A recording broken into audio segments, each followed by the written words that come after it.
Hello, and welcome to the James and the Frames podcast.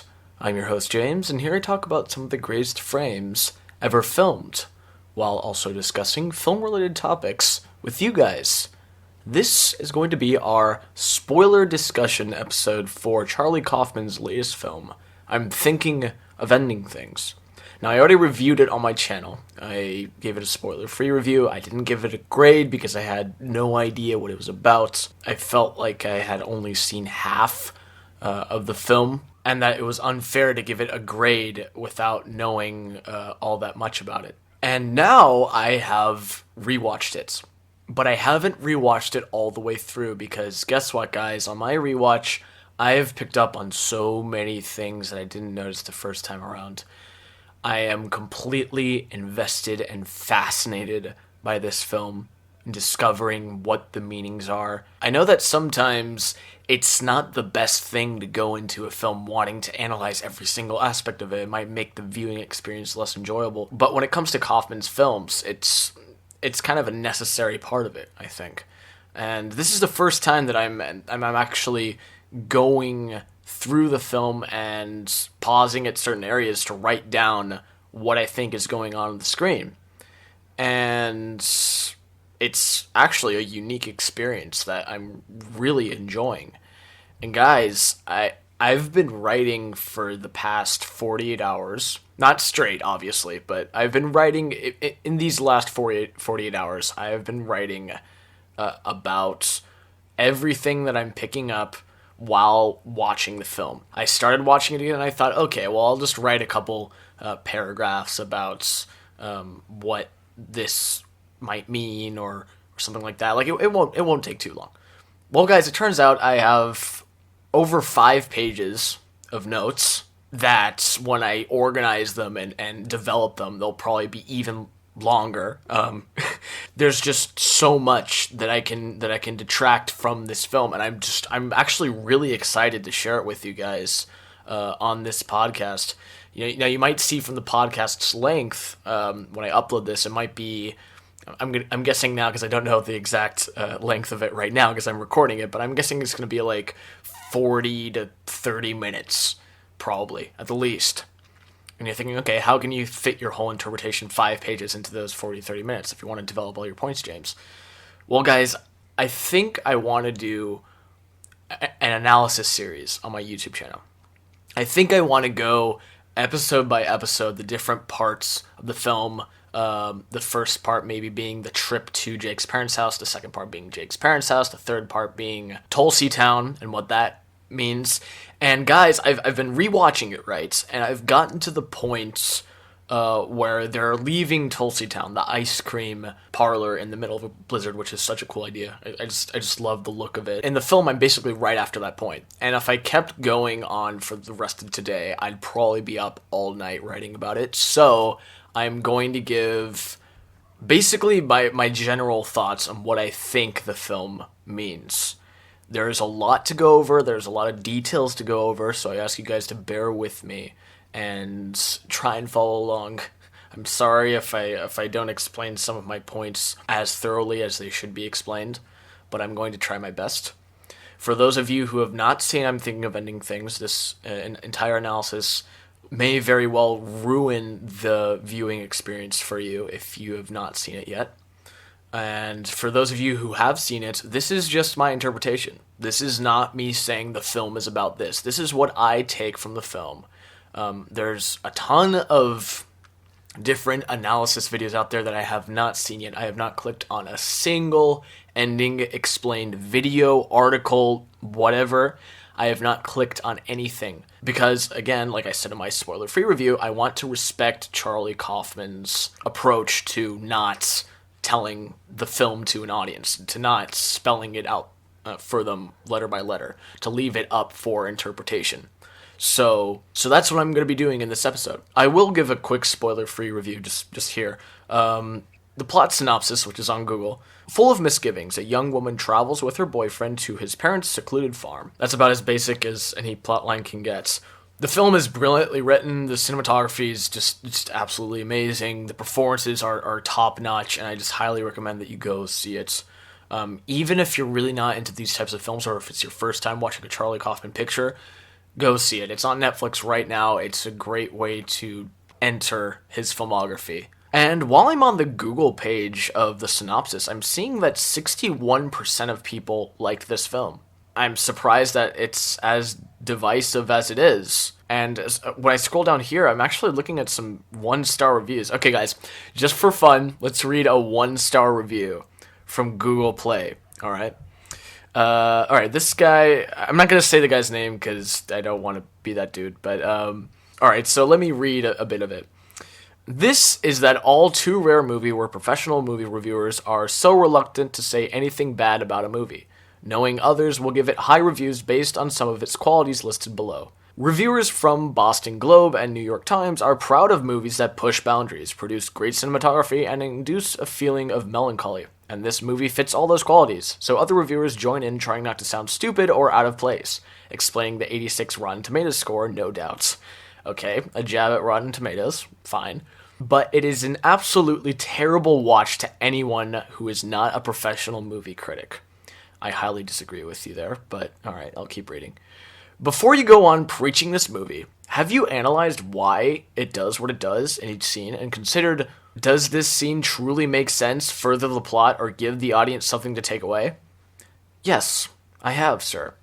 You might respond, it doesn't have to, or I'm not smart enough to grasp why there's a dance recital between young Jake and a girl whose name keeps changing throughout the movie in the last high school scene. Or you might say, I'm not observant enough to know what the smell is in the back of an ice cream parlor if it's not varnishing. I still don't, by the way. But I ask you this, couldn't a movie like I'm Thinking of Ending Things do what it was supposed to do and further a man's seemingly hopeless life as it wanes and not make a mockery of the audience watching for a multitude of scenes that make no sense? Oh, pal. The only thing that I agree with him in that review is that he mentions a man's seemingly hopeless life as it wanes. That's the main point of the story, and I think the film does it brilliantly in a very creative way. And I'm not saying that in pretentious film YouTuber analyze mode. I'm just saying it because I think it's very creative. And now that I'm saying that I think it's very creative, let's get into it. We begin now. Spoilers begin now. For those of you who have seen the film, welcome.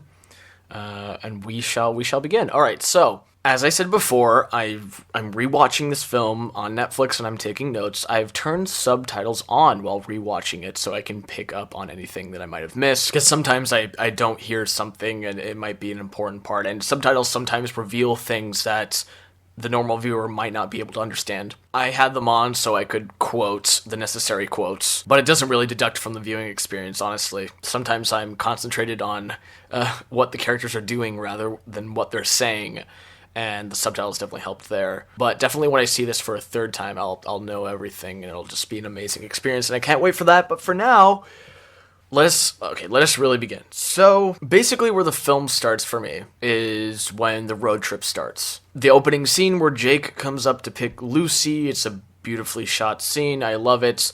But I feel like the story starts once we get into the car ride and the two start having their first conversation. But, for those who were confused by the opening scene by having this old guy staring out the window and whispering these things, one of the things you can hear is there's only one question to resolve, or only one question left to resolve. I forgot the exact quote.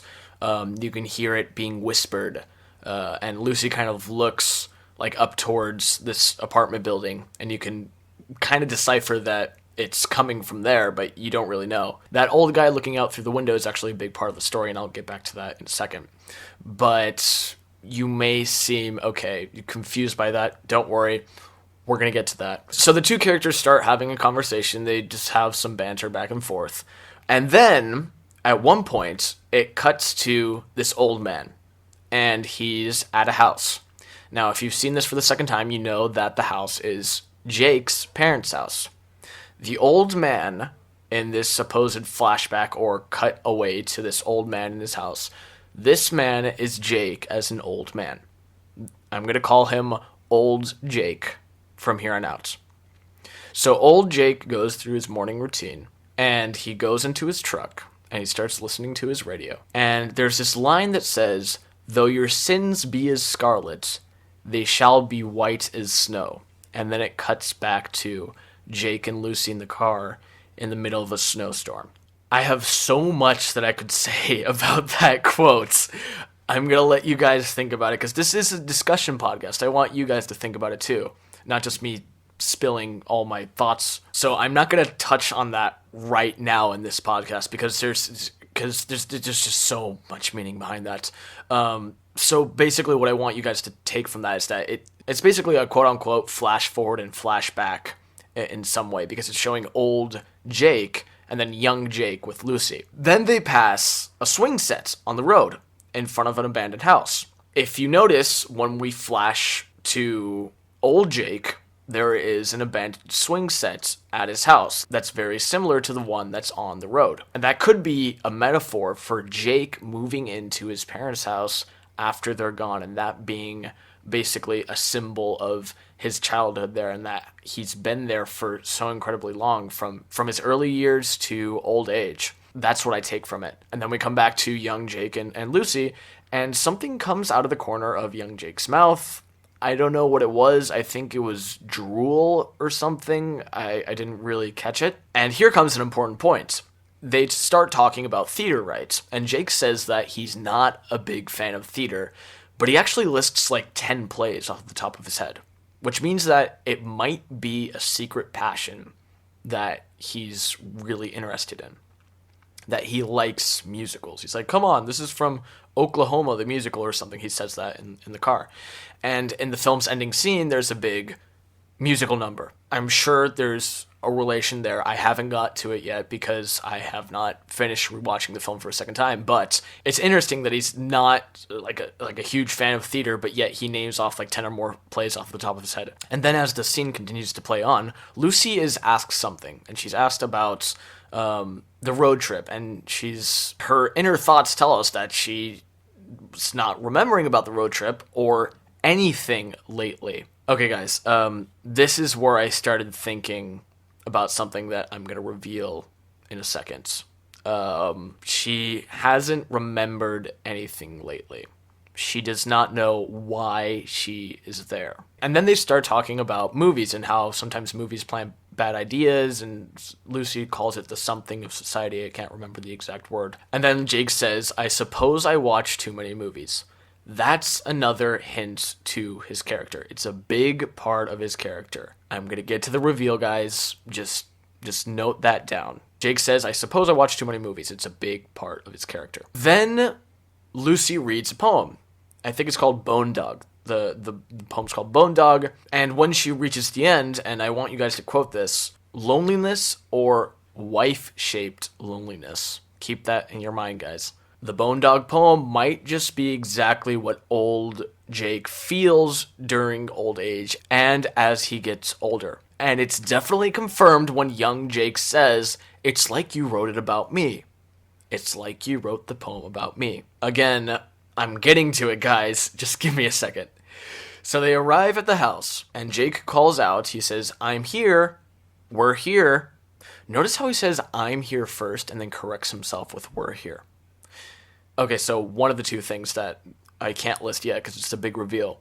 One way this could be interpreted is that it could be a metaphor for when old Jake gets home, there is no one there when he calls out. Because he's calling out to his parents. He's saying, "I'm here, we're here." But in old age, he's completely alone. He doesn't have Lucy with him. He doesn't have his parents upstairs. So I think that might be a little metaphor for that. He starts calling out for his parents, calling around throughout the house, and they don't answer. And again, this could be a hint to old Jake just missing his parents as an old man, or thinking that his parents are still there when they're actually not. Okay, so Jake and Lucy, they're going around. Jake is just kind of like talking to her as he like puts music on, and he just kind of walks throughout the house, and Lucy meets the dog. I forgot the dog's name. I think it's Timmy or something, Timmy. And as Jake is kind of showing her around, I suppose, or waiting with her at the bottom of the stairs, she notices the basement. There's a basement. There's a door with scratches on it that Jake calls the basement. And here's what I think the basement is. The basement is Jake's failures and his dark secrets that he does not want to show to Lucy. They then joke about it, but then Jake says, he's hiding in there, shh. And Lucy's expression changes to be quite fearful. And that could mean that Jake's lonely, miserable old self rests behind that door. His sad future rests behind the basement door. And Lucy, again, is quite fearful of it. You can tell in her voice when she says who, like she's actually kind of like creeped out about it. And Jake kind of guards the door, as you see in the scene. Like Lucy's kind of like trying to get to it, and Jake's like haha, like super nervous, but like trying to keep her away from the basement. He's hiding his sad future from her, being that later we see that Jake becomes a janitor. And later when Lucy goes down into the basement, is that his janitor uniform is in the wash. And it's very tragic, which is what I'm going to explain right now. Okay, so guys, I've been saying it. This is very important, and I want you guys to bear with me.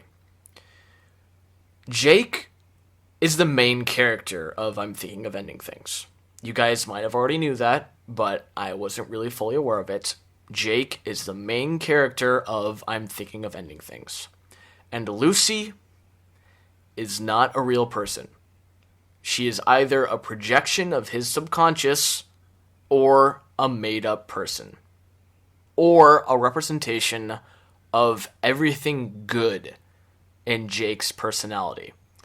I'm just going to let that sink in for a second. I'm going to be explaining why. But if you guys noticed, I'm going to go back through this first part of these notes. Lucy not remembering anything about the road trip or anything lately, that might indicate that she is a projection of Jake's subconscious, or a person that does not exist. Because how can a person that doesn't exist remember how they started existing in the first place? Do you guys kind of get where I'm going?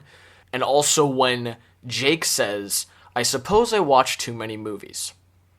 I say it's a big part of his character, being that he has based this made-up relationship that he has with Lucy not being a real person, he has based it out of corny romance movies that he's picked up over the years. One of those romance movies is talked about at the dinner table. They talk about Billy Crystal in this one film, I can't remember the exact name. And then later we see old Jake as a janitor watching a romantic comedy with two characters on screen, one being the waitress and one being the man who basically confesses his love to the waitress. That waitress character in the film is the base idea of who this imaginary Lucy is. And I hate saying imaginary. I'm going to probably refer to her as imaginary friend. I still do not know what her exact purpose is or what her actual existence is. I know that it's not something physical. I know that it's something that takes place inside of Jake's head. And that he came up with her either by watching a bunch of romance movies or movies and having those quote-unquote bad movie ideas becoming a fake person, and then having Jake have this fake or imaginary person accompany him, acting as a second side to his personality or a positive side to his personality. I apologize if it may seem a little confusing. I'm trying to explain it the best I can. And okay, there's a couple dogs barking in the background. Okay, that's fine. What I'm trying to explain from my interpretation of the film is that Jake is the main character and Lucy is a projection of his subconscious or a made-up person. I have not decided what her existence is yet, but she is not the main character. She's featured on the poster, she's featured everywhere, but the main character in this story is Jake. Now, guys, from this point on, my notes are... Okay, so first of all, my notes are all over the place. They're not organized at all. Being that I came into this podcast just completely ready just to discuss the film's plot details and what it all means, and I'm loving it. But I might have to break this up into parts. I'm going to explain a little bit more. I'm going to get as far as the end of the dinner table scene, because there is so much to unpack. And guys, as I said, I'm thinking of doing an analysis series on my YouTube channel. Little like 10-minute parts each, just breaking it down in different sections with a more developed approach to it. But what I think is that Jake is the main character and that Lucy is a projection of his subconscious or made-up person. Okay, so then we meet the parents. Toni Collette and David Thewlis are just amazing in this film. There's nothing that I can really take from their whole introduction. I don't think their first meeting is all that important. They kind of just meet each other and then they go to the dinner table. So it's kind of just like, let's just start at the dinner table scene. In the dinner table scene, Lucy is talking about herself. She starts talking about how she paints and stuff like that, and Jake gets very quiet, and Jake's mother starts looking over at him. And it's clear that Lucy represents everything that Jake wanted to be as a painter, or Jake's aspiration to be a painter. The mother then says he worked really hard at it, which probably means that he failed at some point. Again, she says he was very good. Again, Jake failed at his dream of becoming a painter, or just did not decide to become a painter due to something, which I don't know that something. I don't think anybody knows that something. At least nobody knows about it yet. I don't know about it for now. Anyways, Lucy gets out her phone and she goes to show the parents her paintings. She has missed calls from Louisa and Lucy. Louisa and Lucy. Again, that's a huge hint to her being a made-up person that Jake made up in order to impress his parents or to fill a void in his life. She's not a real person. Louisa is the name that Jake confuses her with, or her alternative name. She starts out in the film as Lucy, but then you see Jake's parents calling her Louisa and Jake calling her Louisa first, I think. And then I think his parents call her Louisa. But it's to show that Jake does not have a specific name for this made-up person. It changes constantly, just like the story of how they met. I'll get to that in a second. But after Lucy shows the parents her paintings, there's a point where Toni Collette's character, the mother, goes out to say something. But she falters. She goes like, I thought, because... And that might refer to her being upset over Jake's paintings and how Lucy's are on par, if not better, thus making Jake's failure to not pursue art even more impactful. And when Lucy is telling the story of how she and Jake met, it sounds like someone is retelling a story in a different way, even though Lucy is telling it for the first time. What I mean is that it's like if you have this story in your mind and you just miss out on certain details every time you tell it. Like, it just changes constantly over time. It feels like Lucy is telling the story in that way, even though she's telling it for the first time. It's almost like she's making it up. She then says, he went on to tell me that he was a crush, and she falters because she doesn't know the exact name, and Jake corrects her and says, verbalist. Crush verbalist. I do not see the grammatical or vocabulary relationship there. That's an example that the story is changing every time Lucy, or if we really want to get in deep now, Jake is telling it. When she finishes the story, the father says, there you go, Jake. It's like he's addressing Jake himself, which leads me to my next theory and the add-on to the already existing theory that Lucy is a projection of his subconscious or a made-up person. The dinner scene could actually be about just Jake alone telling his parents about a girl, which is a lie. He's telling his parents about a made-up girl, either to make them feel better or for him to come home to them having accomplished something good. Jake is a little nervous at the dinner table at times, or he seems uncomfortable.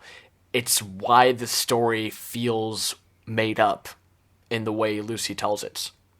It just doesn't feel like a cohesive story. Another example is when David Thewlis' character, the father, asks Lucy, weren't you guys talking about blah, blah, blah? And Lucy stops for a second. She thinks about it for not a minute, but she thinks about it for a few seconds. And she's like, yeah, we were. but we moved on. It's like someone retelling a story and basically just telling a lie. They're changing the story constantly, and they're not remembering how they made it up, if I'm getting my point across there. Basically, that's what I take away from this dinner scene, is that it's actually just Jake visiting his parents' house. I think that Lucy is not present at that dinner table, and that it's just Jake telling a story about a made-up girl that he quote-unquote met. And again, we get another nod to Lucy's existence and how she's not a living, breathing, knowing person. She's just a part of Jake's mind. She thinks about the time she and Jake met, and she says, I can't even remember how long ago it was. Lucy can't remember her own existence in the world because she isn't a human being. She's a projection of Jake's subconscious or an imaginary friend of his. And the following shots, which is in some way featured on the poster too, it's of just Lucy with the blizzard behind her, of her drowning her wine basically, while the conversation is inaudible. And I couldn't pick up anything from the conversation, and the subtitle said inaudible dialogue. So in that point, everything just kind of feels muffled out. And it's just Lucy with the blizzard behind her, and it seems like she's not physically there. Like, it's like a dream-like presence, if I'm explaining myself correctly. She's there, but she isn't there. And I think that's how an empty imaginary space feels. You're there, but you're not real. It's a lot to unpack, guys. There's just so much that I can explain. I'm looking at my paragraphs upon paragraphs of notes. And basically what I want you guys to take away from my interpretation until now is that Jake is the main character, Lucy is a projection of his subconscious or made-up person, and that mostly all of the scenes are taking place inside of old Jake's mind. And I'm going to continue on for a little more. So basically, after the dinner table scene, we cut to old Jake having lunch while watching a romantic movie or a romance movie. Big laugh at the directed by Robert Zemeckis title card. I laughed so hard. It was just so funny. The ultimate jab at him, and it was hilarious. But the meaning of the movie within the movie in this scene, it's basically just another bad movie idea that Jake is planting into his head in order to fill the empty space that is now reserved by Lucy. He is watching this romantic movie to feel something, a void that has been in his life for so long. It's the only escape he can get to and watch. And he has created Lucy after the character in the film. As you see, the character in the film is a waitress, and later in the film, Lucy's other name, Louisa, she works as a waitress. And that hints to Jake basing this imaginary person off of a bad movie idea, quote-unquote bad movie idea. Maybe I watch too many movies. Maybe you do, Jake, because Lucy is not a real person. She is not actually there. She is a part of something that is not physical. She is a psychological entity, if that's the correct terminology to use. I have to brush up on my psychology in general. And if we refer back to the poem Dogbone, when Lucy describes a wife-shaped void, I think it was. Wife-shaped loneliness. Lucy is the wife-shaped loneliness that Jake has in his life. She is not real, but she's there. She is a made-up person. She talks and walks like a normal person, but it's really just a projection of Jake's loneliness, of his desire to be with someone like Lucy or with someone in general, to not feel lonely anymore. And that's Lucy's purpose, to fill that empty void. I'm going to continue for a little bit. There is now a scene where they look at Jake's picture on the wall. For a second, it's a young Lucy. And then it cuts back to a young Jake. This is why I'm shifting between a projection of Jake's mind, his subconscious projection, or an imaginary person. Because if you think about it, this could mean that Jake and Lucy are two parts of one whole, the whole being Jake, of course. And there's a little dialogue that's like, you can't tell? It's me. Wasn't it me? And this might be two sides of Jake's personality fighting over which one would reign supreme. The sad and lonely one, or the confident and successful one, and the charming one, and the caring one. Again, Lucy has an important place in the story. She's not the main character, but she shifts between roles, if I'm saying that correctly. At times, she is an imaginary friend to Jake. She is a stand-in for his loneliness, his wife-shaped loneliness. She's also sometimes a part of his personality, which I will get into in future episodes because I'm close to wrapping it up. But that's what I take away from that scene. And the parents bring out, I cannot remember for the life of me what it's called. It's something log. It's your log, something, you long, something like that. They bring that out, and when Lucy is served, she doesn't eat it. She instead starts to feed Jake. And that's another hint that she doesn't physically exist and that she isn't present in the room. It's Jake eating the cake, not her. Why would you give someone a piece of cake and then have that person start mouth feeding the cake to the person next to them if the piece was intended for you? I'm just saying, it could be interpreted in that way, and I'm gonna keep going that way because it's definitely supporting my theory that Lucy is not a real person. Then we get a scene where Jake's mother explains her tinnitus or tinnitus. I couldn't really take anything from that yet. I probably will once I rewatch it, but I didn't really grasp anything from there that I found all that important. She kind of just describes how she has voices in her head, and that could be a relation to Jake having this imaginary friend talking to him. That could be a way to look at it. I'm not going to get into there right now. But then Lucy gets a call, and when she listens to the call, she hears what she heard when she departed with Jake at the beginning of the film. There's only one question to resolve. That line of dialogue. But now more is revealed. I'm scared. I feel a little crazy. And now I'm going to end off with this.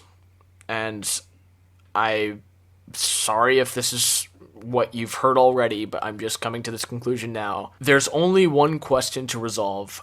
I'm scared. I feel a little crazy. Could hint to Jake wanting to kill himself. To commit suicide. And this is where it hit me. The title of the film, I'm Thinking of Ending Things, does not refer to Lucy wanting to end her relationship with Jake. It's Jake wanting to end his life. There's only one question to resolve. I'm scared. I feel a little crazy. Now is the time for the answer. I'm going to leave it off there. I'd love to continue, but this podcast could go on for hours. If I keep talking about it, I'm going to split up my theory into parts, and I will try to upload them to the channel. You know what? I'll post a poll on Instagram if you guys want me to talk about it in podcast format, or maybe do a live stream of me talking about it. Or for me to do a YouTube series, which is what I'm still going towards, because I think that would be a good thing to have on the channel, like my first actual film analysis, because I am just so invested in this. Thank you guys for listening up until this point. Those of you who have stuck around, and I'll definitely continue to talk about I'm Thinking of Ending Things in the future. Don't think for a second that I'm stopping it right now. I'm actually, after I edit and upload this podcast, I'm going to continue watching the film and continue writing about it until I have everything written down. I'll go over every single note and try to connect everything together. And again, I have not seen a single ending explained video, nor will I see a single one until I have come to my conclusions.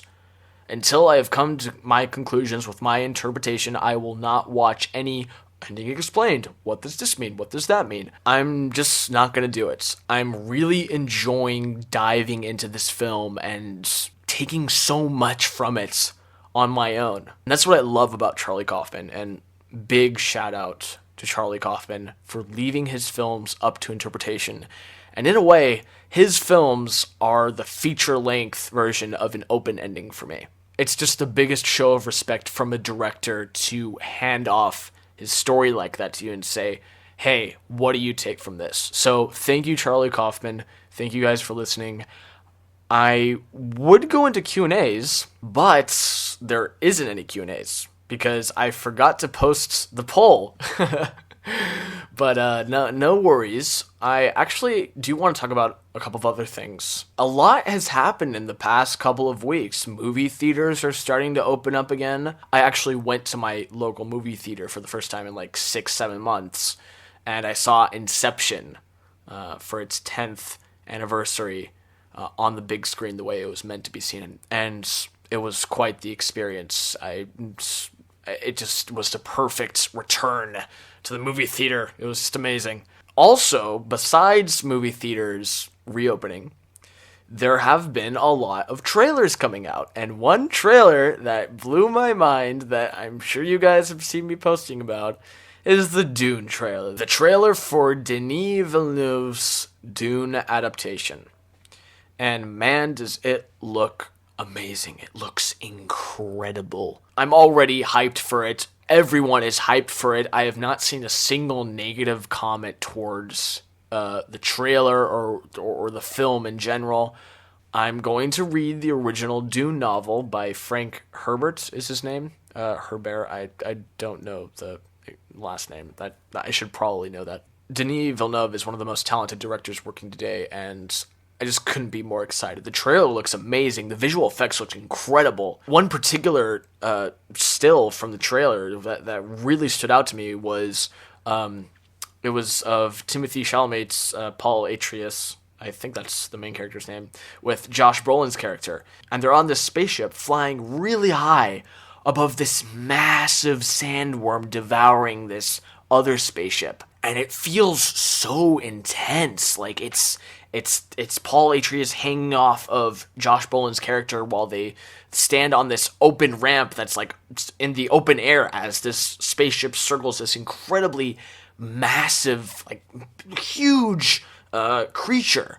Like the scale of it all and the way it was shot just looks amazing. And while we're talking about sand creatures, they're sandworms. I don't know the specific name for them. I'll probably find out once I read the novel. Their design was revealed in the trailer, and it's actually the one nitpick I have with the trailer. And it's not the design itself. I love the design. It's so it's just terrifying. It's terrifying, first of all. The massive, it's just so, it's huge. It's massive, and it's just this big gaping hole. It's just this black void with teeth around it, basically, is what I see in that creature's face. And it looks incredible. But I really wish I hadn't seen it in the trailer, because I feel like that reveal in the theater, wow, like just maneuver it like Jaws did. Like Jaws didn't show the shark until the very end, or it didn't show the shark in the trailers at all. I feel like if they had done that, like maybe end the trailer with the sand erupting, and I love the vibrating sand, it looks so real. With like the sand erupting in this massive shape, quaking under the sands, like this massive thing, and then just cut to black. Just don't show it. And I feel like that would have been a better reveal in the theater, but that's just me. I mean, there's so many fans out there that wanted to see the design, and Denis Villeneuve worked so hard on it. Apparently, he spent over a year working on its design, which is some serious dedication, and I admire that deeply. I deeply, deeply admire that. Everything from like the set design to like the visual effects and the costume design. Timothée Chalamet, who's, I mean, what a year for him. He's going to be in The French Dispatch with Wes Anderson, and he's in Dune with Denis Villeneuve. I'm super excited to see him in both of those roles. I think he's a very talented actor, and is definitely going to go on to be one of the greatest of our generation. I fully believe that. I think he's awesome. And yeah, the Dune trailer I deeply enjoyed, and another trailer, a teaser trailer, came out, I think a couple weeks ago, which was the first trailer for Matt Reeves' The Batman. Robert Pattinson in the role of Bruce Wayne Batman. It's just going to be incredible. I see it becoming as good as like the Raimi trilogy. Like I could just see the Reeves trilogy. I can see it now because he plans for it to be a trilogy. Matt Reeves, a Batman trilogy, telling basically the story of Robert Pattinson's Batman's growth. And it looks really good, and this is the comparison that everybody gives to it, but it looks like Seven or like those crime thrillers, detective movies that are just so incredibly good. Paul Dano is going to be in the role of the Riddler, which Paul Dano is such a good actor. He's just incredibly underrated. He was fantastic in There Will Be Blood, and he was just amazing in Prisoners, and I can't wait to see him in that role. And Robert Pattinson, I'm vengeance. Like, hearing that after that brutal beatdown, wow, the fight choreography looks incredible, and just this Batman just wails on this guy like, who the hell are you supposed to be? And it's like, just basically just destroys him in front of this crowd of makeup wearing guys who look like they're wearing Joker makeup. Everybody's saying that. I don't know what it is, but it looks like a Joker makeup wearing crowd. But he beats him to a pulp, and it was just brutal. I was like, oh my god, this is just such a brutal take on Batman. And I'm excited to see that too. I'm excited to see the Batman when it comes out next year. Speaking of Rob Pattinson, heard he tested positive for COVID-19. All the best to him. Hope he has a speedy recovery. Hope he gets better. And that the production should take as much time as it needs. Nothing needs to be rushed. I could honestly wait another year for the Batman. So yeah, the Batman trailer was great, and this has been a long ass episode, guys. This has been a long episode. I am gonna tell you guys a little bit about what I'm doing this weekend, because I feel like I just should tell you guys. As you guys know very well, I made a short film a couple of months ago called Customer Service. It has over 400 views on YouTube now, I think, and over 50 likes, and it's the first thing that appears when you search Customer Service short film, I think. So thank you guys for the support on that. I'm going to a film festival in the big city here, which is Montevideo, and I'm going to go see my short film and a bunch of other short films projected on a big screen. It's going to be amazing. And then there's going to be an award ceremony after. And I'm just going to go over there, and I think I'm going to document it for you guys. I'm going to take my camera along, I'm going to film it, I might do like just a quote-unquote travel vlog or whatever you call it. I think I'll do something like that. Just to show you guys how things work, how things are working in these crazy times in terms of film festivals and stuff like that. I think it would be interesting. And plus, you guys can come along for the ride. It could be fun, so I'm going to do that. And in terms of a review, I might skip this weekend. I'll probably do a review of The Devil All the Time, which is coming out on Netflix next week. I might do a quick review for the YouTube channel about that. But in terms of a 10-minute spoiler-free review, as I always do, I might not do one this weekend because I'm pretty busy. So if you guys don't mind being a little more patient for the next review, I'm grateful for that. I'm grateful for you guys being incredibly patient with my podcast episodes and my reviews. They might not come out directly on their release dates, but I try to upload them mostly on Saturdays or Fridays, the spoiler-free reviews, and then having the podcast discussion next week. This week it's going to be uploaded on a Saturday, it looks like. So thanks, guys, for sticking with me. And yeah, I'm going to wrap it up here. Thank you guys for listening to this discussion episode of James of the Frames. A longer episode this time around. It's been a while since we've had a long episode like this one. Look forward to more film reviews in the coming weeks, and I will see you after the credits.